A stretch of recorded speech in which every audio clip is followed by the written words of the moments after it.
Hello বন্ধুরা, তোমরা কেমন আছো? আশা করছি সবাই ভালো আছো। দেখো, অ্যাডিনিয়াম গাছে আমার গাছ ভরে ভরে ফুল চলে এসছে। তো কিছু ফুল ঝরে গেছে, ঝড় বৃষ্টি হয়েছিল, আর এই গাছে ফুলগুলো এখনও আছে। আমি এই গাছ থেকে কিছুদিন আগে কতগুলো চারা করেছিলাম, মানে ডাল কেটেছিলাম, সেগুলো চারা বসিয়ে দিয়েছি। এই আবার নতুন নতুন কুড়ি চলে এসছে। আর এই গাছটা গ্রাফটিং করেছিলাম, মাথায় দেখো কত সুন্দর ঝোপালো হয়ে গেছে। আর ছোটো ছোটো চারা বসিয়েছিলাম, সেগুলো সুন্দর গাছ হয়ে গেছে। তা আজকে আমি কিছু খাবার দেবো, আর গাছ কিছু রিপোর্ট করব। যেগুলো চারা বসিয়েছিলাম সেগুলো রিপোর্ট করব। দেখো কালারটা কত মিষ্টি, এই কালারগুলো সুন্দর মিষ্টি হয়ে গেছে। কত টুকটুক ডালে গাছে ফুল চলে এসছে। আজকে আমি তোমাদের সঙ্গে শেয়ার করছি কিছু ডাল থেকে ডাল কেটেছিলাম। এই যে এখান থেকে কেটেছিলাম, এখান থেকে কেটেছিলাম, তারপরে এই যে মাথাটা কেটেছিলাম, এই যে এখান থেকে কেটেছিলাম। তো এগুলো আমি আজকে চারা করেছি, সেই চারাগুলো এক মাসের মধ্যে আমার কত সুন্দর হয়েছে সেটাই তোমাদের সঙ্গে শেয়ার করবো। আর সেগুলো আজকে নতুন করে রিপোর্ট করে দেব। আর দেখো, এই গাছের গোড়ায় এখন যদি কোনো গাছ হয়, মানে অ্যাডিনিয়াম গাছের গোড়ায়, সেই গাছগুলো তোমরা তুলে দেবে না, কেননা এখন জল, প্রচণ্ড জল, বৃষ্টিতে জল টল পাবে, এই গাছগুলো সেই জলটা টেনে নেবে। তাহলে অ্যাডিনিয়াম গাছের গোড়াগুলো বা কটেজগুলো নষ্ট হওয়ার সম্ভাবনা কম থাকবে। যার জন্য আমি এই গাছের গোড়ায়, এই যে পটুলি গাছটা হয়েছে, আমি উঠিয়ে দিইনি। এটা কিছুটা অ্যাডিনিয়াম গাছের জলটা টেনে নেবে। এইভাবে তোমার এই যে এখানে কিছু গাছ হয়েছে, এগুলো আমি তুলে দিইনি।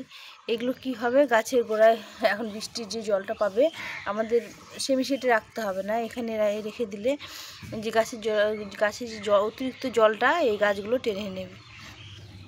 যার জন্য গাছের গোড়ায় কোনো আগাছা এখন তুলে দেওয়া না দিলে ভালো হয়। তা আমি এই গাছের গোড়ায় যে আগাছাগুলো হয়েছে, সেই আগাছাগুলো আমি এখন তুলে দেব না,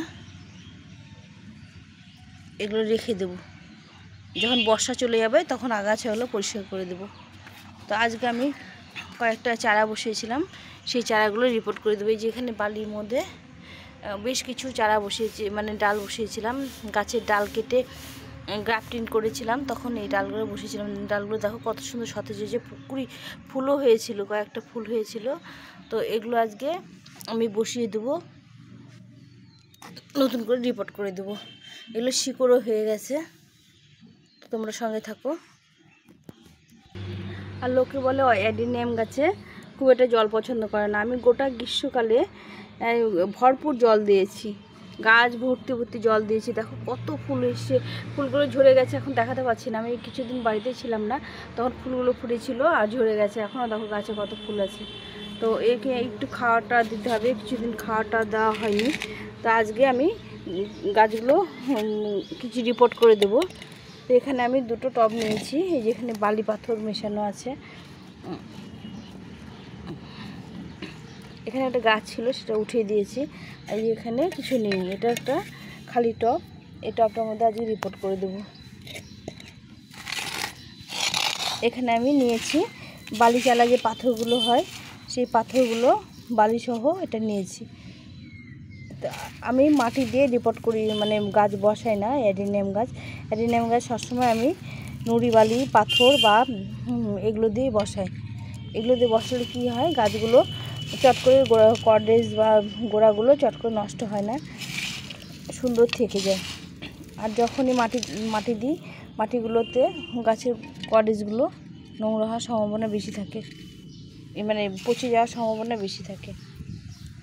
তো আমি এখানে কিছুটা পাথর, মানে বালি চালা, যে নুড়ি পাথর বা বালিগুলো থাকে সেগুলো নিয়েছি। আর এখানে 20% মতো শুধু বালি, মোটা বালি নিয়েছি। আর তার সঙ্গে একটু নিয়েছি ভার্মি কম্পোস্ট, এটা দিয়ে দেবো। আর এর মধ্যে দেবো আমি 1 চামচ মতো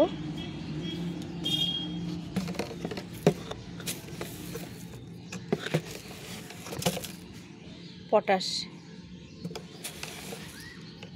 মোটামুটি 1 চামচ মতো পটাশ দিয়ে দিলাম।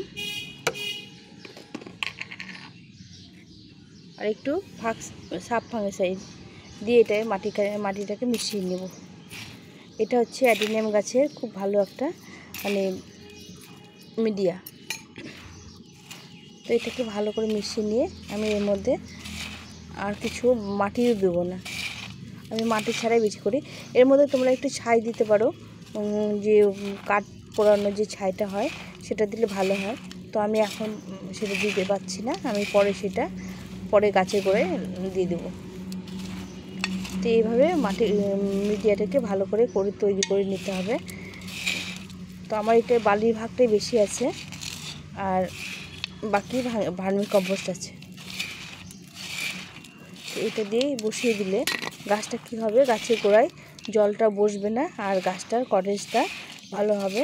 এখন নতুন করে রিপোর্ট করছি, যার জন্য এটাতে বসিয়ে দিলাম। তোমরা পরবর্তীকালে একটু মাটির সঙ্গে ভার্মি কম্পোস্ট মিশিয়ে দিতে পারো, তাতে কোনো ক্ষতি হবে না। এটা দিলে কী হয়, ভরপুর জল দেওয়া যায়, সবসময় জল দিয়ে রেখে দিলে জলটা গাছের ফুল ফলগুলো ভালো রাখে। তো আমি এখানে মাটিটা করে নিলাম, এখন আমি এই টবে এটা পূরণ করে দেব।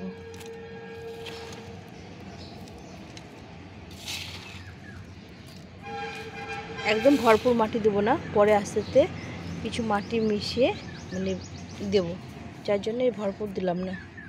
তো এখন দেখো বন্ধুরা, এই আমার গাছে কিভাবে গাছগুলো লেগে গেছে আমি তোমাদের দেখাচ্ছি। এই দেখো কতটা শিকড় হয়ে গেছে, এতটুকু শিকড়ই যথেষ্ট এই গাছের জন্য। তো আমি এখানে একটু গর্ত করে নেব। আমি কিছুটা অ্যালোভেরার ডাল কেটে নিয়েছি, তো এগুলো এখানে একটু দিয়ে দিব। দিলে কি হবে, আমার গাছটা ফাঙ্গাস লাগার সম্ভাবনা কম থাকবে। তো এখানে আমি মাটির মধ্যে এই অ্যালোভেরার ডালগুলো দিয়ে দিলাম,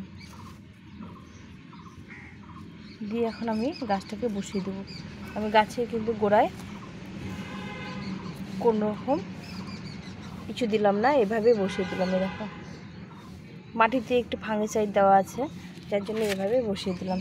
আর এই গাছগুলোকে, অ্যাডিনিয়াম গাছকে সবসময় একটু উপর দিকে বসিয়ে দিলে কটেজটা খুব ভালো হয়। তো এইভাবে করে আমি বসিয়ে দিলাম, একদম আলতো হাতে আলগা করে বসিয়ে দিলাম। এখন একটু মাটি চেপে দেবো। কিছুদিন পরে যখন খুব শিকড় হয়ে যাবে, তখন গাছগুলোকে একটু আলতোভাবে উপর দিকে উঠিয়ে দিলে আস্তে আস্তে কটেজগুলো তৈরি হবে। তো এইভাবেই একদম স্বাভাবিকভাবে তোমরা দেখতে পেলে স্বাভাবিকভাবে বসিয়ে দিলাম। তো এই পরে আমি এই টবটাকেও তৈরি করে নেব। এই যে এখানে কিছু পাথর দিয়েছি, ইটের খোলামকুচি পাথর দিয়েছি। এর মধ্যে আমি এই মিডিয়াটা দিয়ে দেব। এই গাছগুলো একটু মাটিতে একটু ডিপ করে বসাচ্ছি, কারণ এগুলো নতুন চারা করেছি। তো যখন এগুলো যে শিকড় হয়ে যাবে, তখন আমি এগুলোকে একটু উপরে উঠিয়ে দেবো। তো এইভাবে তখন একদমই উপরে আলতোভাবে বসিয়ে দেব। আমি বালি থেকে উঠিয়ে কেবল বসিয়ে দিচ্ছি, যার জন্য আমি এইভাবে বসিয়ে দিচ্ছি। এভাবে অ্যালোভেরার ডালগুলো কেটে ছোটো ছোটো পিস করে দিয়ে দিলে আমাদের গাছগুলো চট করে ফাঙ্গাস লাগবে না।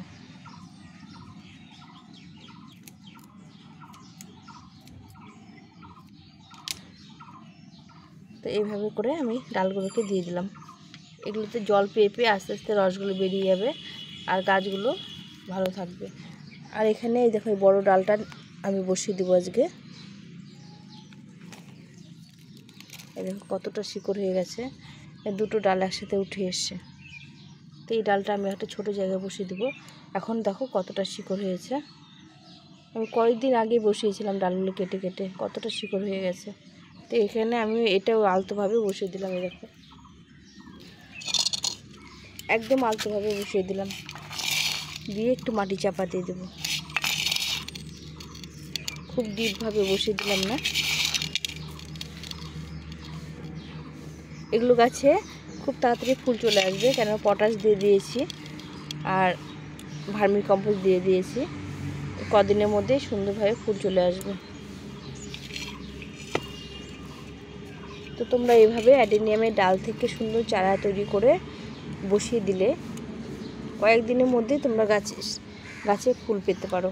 তো আমি এই যে দুটো গাছ বসিয়ে দিলাম আজকে, এই একটি আর এই একটি। আমি এগুলো পরে কাটাই ছাটাই, এই যে এখানে ফুল এসেছিলো দেখো, কাটাই ছাটাই খাওয়াটা আর এগুলো সব পরে দেবো। এখন আমি হালকা করে কিছু খাবার দিয়ে আমি বসিয়ে দিলাম গাছগুলো। তো তোমরা দেখতে পেলে এর মধ্যে আমি কীরকম করে মিডিয়া দিয়ে বসিয়ে দিলাম। তো এইভাবে মিডিয়া করে অ্যাডেনিয়াম গাছ বসালে গাছগুলো খুব সহজেই গ্রো হবে। আমি এই গাছটা বসিয়ে দেবো, দেখো কত শিকড় বেরিয়ে গেছে, গাছগুলো কত সুন্দর গ্রোথ হয়েছে। এগুলো ডালগুলো যখন বসিয়েছিলাম তোমাদের একদিন কীভাবে ডাল কেটে চারা বসায় সেটা তোমাদের ভিডিও একদিন দেখাবো। আজকে শুধু রিপোর্ট করলাম, আমি নতুন চারাগুলো রিপোর্ট করলাম। এইখানে কতগুলো আরও ডাল আছে, এগুলো আস্তে আস্তে পরে রিপোর্ট করব। এখন আমি এগুলো রেখে দিলাম, যে কতগুলো এখানে ডাল আছে এগুলো পরে রিপোর্ট করব। তো এগুলো আমি আজকে করব না, আমার জায়গা নেই এখন আপাতত। যখন জায়গা তৈরি করব তখন আবার এগুলো রিপোর্ট করব। তো এই ডালগুলো আমি কিভাবে বসিয়ে দিয়েছিলাম, এই চারাগুলো তৈরি হয়েছে সেটাই তোমাদের একদিন ভিডিওতে দেখাবো। আজকে এই ডালটা পচে গেছে, এটা হবে না, এটা একদম পচে গেছে। তো সবগুলো ডাল তো হয় না, কিছু কিছু হয়, কিছু কিছু হয় না। আর এই যে দেখো এই কটা সব কটা সুন্দর সতেজ হয়েছে। ছোট্ট একটা ডাল লাগিয়েছিলাম, দেখো হয়ে গেছে। এই যে এই ডালটা একদম ছোট ডাল, এই যে এগুলো একদম ছোট ডাল, এই ডালগুলো হয়ে গেছে। এই দেখো কুড়ি চলে এসছে গাছে, এই কুড়ি চলে এসছে। তো আমি আজকে এইটুকুই ভিডিওটা, তোমাদের কেমন লাগলো অবশ্যই কমেন্ট করে জানিও। আর পরবর্তী যে সমস্ত ভিডিওগুলো করব তোমাদের সঙ্গে আবার শেয়ার করব। তোমাদের যদি ভালো লেগে থাকে লাইক কমেন্ট শেয়ার করো। আর নতুন বন্ধুরা অবশ্যই চ্যানেলটিকে সাবস্ক্রাইব করো, পাশে থেকো। সবাই ভালো থেকো, সুস্থ থেকো। এখন আমি একটু হালকা করে জল দিয়ে দেবো। এখন এই পর্যন্তই, টাটা।